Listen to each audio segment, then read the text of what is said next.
ಬಂದಿದ್ರು ಕೂಡ ಮೋಸ್ಟ್ಲಿ ನಾವು ಮಂಜಣ್ಣನ ಕ್ಯಾಬಿನೆಟ್ ಮಂತ್ರಿಯಾಗಿ ನೋಡಬಹುದಾಗಿತ್ತು. ಇಂಟೆಲಿಜೆನ್ಸ್ ಮಾಹಿತಿ ಪ್ರಕಾರ ಈವನ್ ಕೂಡ ಇವತ್ತು ಚುನಾವಣೆ ಡಿಕ್ಲೇರ್ ಆದ್ರೂ ಮಂಜಣ್ಣನ ಎದುರುಗಡೆ ನಿಂತ್ಕೋಬೇಕು ಅಂತ ಯಾವುದೇ ಪೊಲಿಟಿಕಲ್ ಮುಡ್ಕೊಳ್ಬೇಕಾಗುತ್ತೆ. ನೆಕ್ಸ್ಟ್ ನಮಗೆ ZPPP ಘೋಷಣೆ ಆಗ್ತದೆ, ಜಿಲ್ಲಾ ಪಂಚಾಯತ್ ಮತ್ತೆ ತಾಲೂಕ್ ಪಂಚಾಯತ್ ಘೋಷಣೆ ಆಗ್ತದೆ. KPCC ಆಲ್ರೆಡಿ ನಮಗೆ 1 ತಿಂಗಳು ಮುಂಚೆನೆ ಸಿದ್ಧತೆ ಮಾಡಬೇಕು ಅಂತ ಹೇಳಿದ್ರೆ ಗ್ರಾಮೀಣ ಪ್ರದೇಶದಲ್ಲಿ ಆಸ್ತಿಗಳ ಸೃಜನೆಯಾಗಿತ್ತು. ಮತ್ತೆ ಮಾರ್ಚ್ 31 ಆದ್ಮೇಲೆ ಅಪ್ಪಿತಪ್ಪಿ ಅವರು ಮತ್ತೆ, ಯಾಕಂದ್ರೆ ಇಡೀ ದೇಶದಲ್ಲಿ ಬಹಳ ಒತ್ತಡ ಇದೆ, ನರೇಗಾ ಯೋಜನೆ ಮುಂದುವರಿಸಬೇಕು ಅಂತ ಅವರು ಕೂಡ ಆ ಒಂದು ನಿಟ್ಟಿನಲ್ಲಿ ಯೋಚನೆ ಮಾಡ್ತಾರೆ ಅಂತ ಆಶಾಭಾವನೆಯನ್ನು ವ್ಯಕ್ತಪಡಿಸ್ತಾ, ಇವತ್ತೇನು ಕೇಂದ್ರ ಸರ್ಕಾರ ತಗೊಂಡಂತ ನಿಲುವುಗಳು ಇವತ್ತು ಇದು ಮೊದಲೇ ಹೇಳಿದಾಗೆ ಗ್ರಾಮ ಸ್ವರಾಜ್ಯದ ಕನಸನ್ನು ಕಂಡಂತವರು ಮಹಾತ್ಮ ಗಾಂಧಿಯವರು, ಅದಕ್ಕೆ ತೀರುಟಿಗೆ ಹಿಡಿದವರು, ಅದಕ್ಕೆ ದಾರಿ ದೀಪವಾದವರು ಇಂದಿರಾ ಗಾಂಧಿಯವರು, ಅದನ್ನ ಕಾನೂನಾತ್ಮಕವಾಗಿ ತಂದಂತವರು ರಾಜೀವ್ ಗಾಂಧಿಯವರು, ಅದನ್ನ ಅನುಷ್ಠಾನ ನರೇಗಾ ಮುಖಾಂತರ ಮಾಡಿದವರು ಮನಮೋಹನ್ ಸಿಂಗ್ ಅವರು.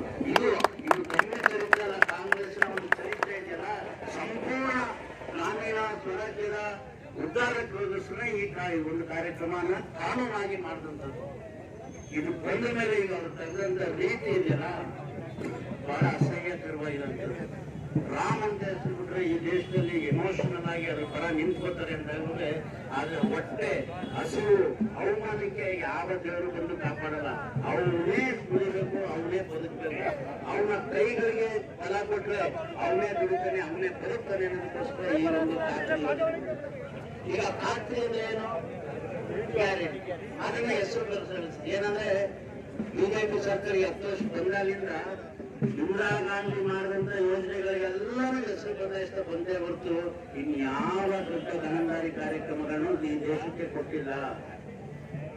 ಮೊನ್ನೆ ಒಂದು ದೊಡ್ಡ ಅಚೀವ್ಮೆಂಟ್ ಆಗಿದೆ ಭಾರತ ದೇಶದ, ತಾವೆಲ್ಲರೂ ಕೊಟ್ಟಿದ್ದೀರಾ. ಮೊನ್ನೆ 3 ದಿನದ ಹಿಂದೆ ಈ ಭಾರತ ಬಹಳ ದೊಡ್ಡ ಉನ್ನತ ಸ್ಥಾನಕ್ಕೆ ಹೋಗಿದೆ. ಯಾರ ಇದನ್ನ ತಿಳ್ಕೊಂಡಿದ್ದೀರಾ? ಹಂಗಂತ ಮೊನ್ನೆ ವೆಸ್ಟ್ ಇಂಡೀಸ್ ನಲ್ಲಿ ಗೆಲ್ತಲ್ಲ, ಇಂಡಿಯಾ ಅದಲ್ಲಪ್ಪ. ಈ ಭಾರತ ದೇಶ ಪ್ರಪಂಚದ ಎಲ್ಲಾ ದೇಶಗಳಿಗಿಂತ ಅತಿ ಹೆಚ್ಚು ಸಾಲ ಮಾಡಿದ ಮೊದಲ ಪಟ್ಟಿ ಕೊಡುವಂತ ಕೀರ್ತಿ ಅದು ಇವತ್ತಿನ ದಿನ ಯಾರು ನರೇಂದ್ರ ಮೋದಿ ಸರ್ಕಾರಕ್ಕೆ ಬರಬೇಕು.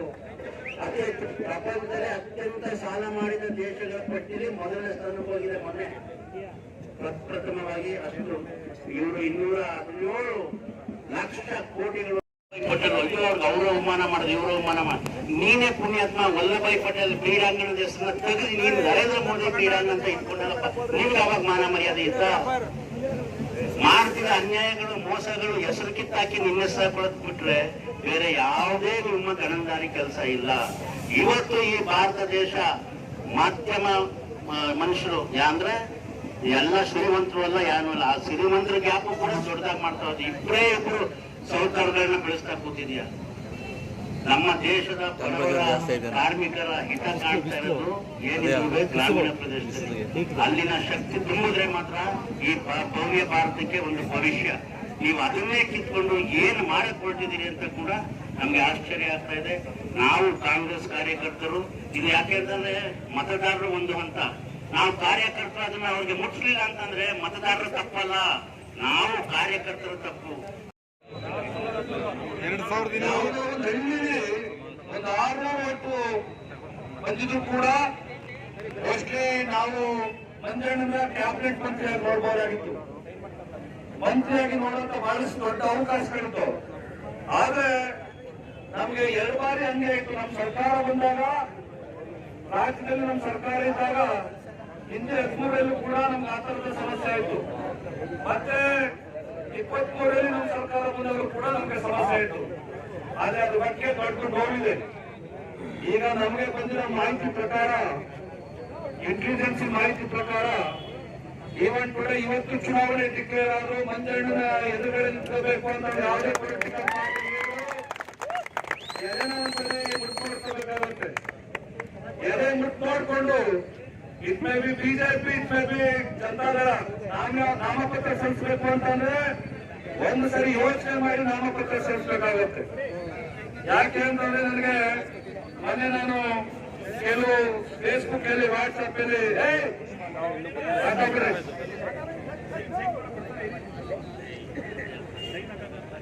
ಉದ್ಯೋಗ ಮಾತಾಡಿದ್ರು. ಈಗ ನಮಗೆ ಈ ವಿಚಾರದಲ್ಲಿ ನೆಕ್ಸ್ಟ್ ನಮಗೆ ಜಿಲ್ಲಾ ಪಂಚಾಯತ್ ಮತ್ತೆ ತಾಲೂಕ್ ಪಂಚಾಯತ್ ಘೋಷಣೆ ಆಗ್ತದೆ. ಕೆಪಿಸಿಸಿ ಆಲ್ರೆಡಿ ನಮಗೆ ಒಂದು ತಿಂಗಳು ಮುಂಚೆನೆ ಸಿದ್ಧತೆ ಮಾಡಬೇಕು ಅಂತ ಹೇಳಿದ್ರೆ ನೀವು ZPTPಗೆ ಸಿದ್ಧತೆ ಮಾಡ್ಕೋಬೇಕಾಗುತ್ತೆ. ಕಾರಣ ಇಷ್ಟೇ, ನಮಗೆ ಇಲ್ಲಿವರೆಗೆ ಇದ್ದಂತ ಎಲ್ಲ ಅಡೆತಡೆಗಳು ಕೋರ್ಟ್ ಅಡೆತಡೆಗಳು ಮುಗಿದಿದೆ.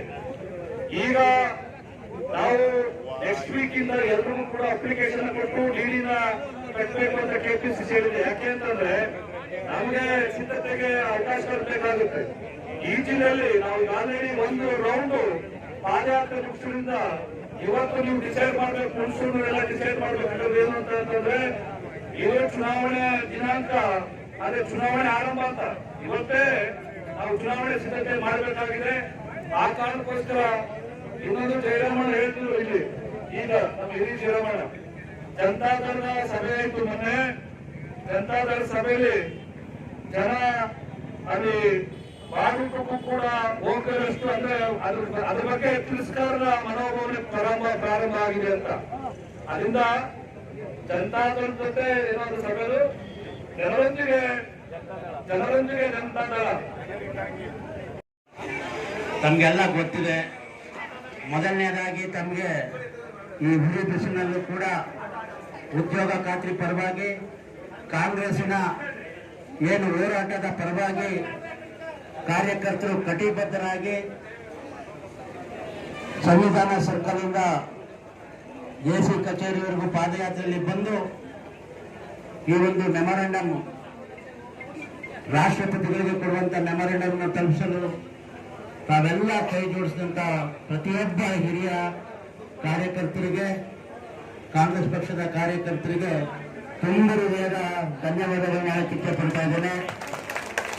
ಇವತ್ತು ಗ್ರಾಮ ಸ್ವರಾಜ್ಯ ಉಳಿಬೇಕು ಅಂತಂದ್ರೆ ಇವು ಜನರ ಈ ಕಿಚ್ಚು ಜ್ವಾಲೆಯಾಗಿ ಕೇಂದ್ರ ಸರ್ಕಾರದ ಬಿಜೆಪಿ ಸರ್ಕಾರದ ಕಣ್ತರಿಸುವಂತ ಕೆಲಸ ಆದಾಗ ಮಾತ್ರ ಈ ಗ್ರಾಮ ಸ್ವರಾಜ್ಯ ಉಳಿಯುತ್ತದೆ.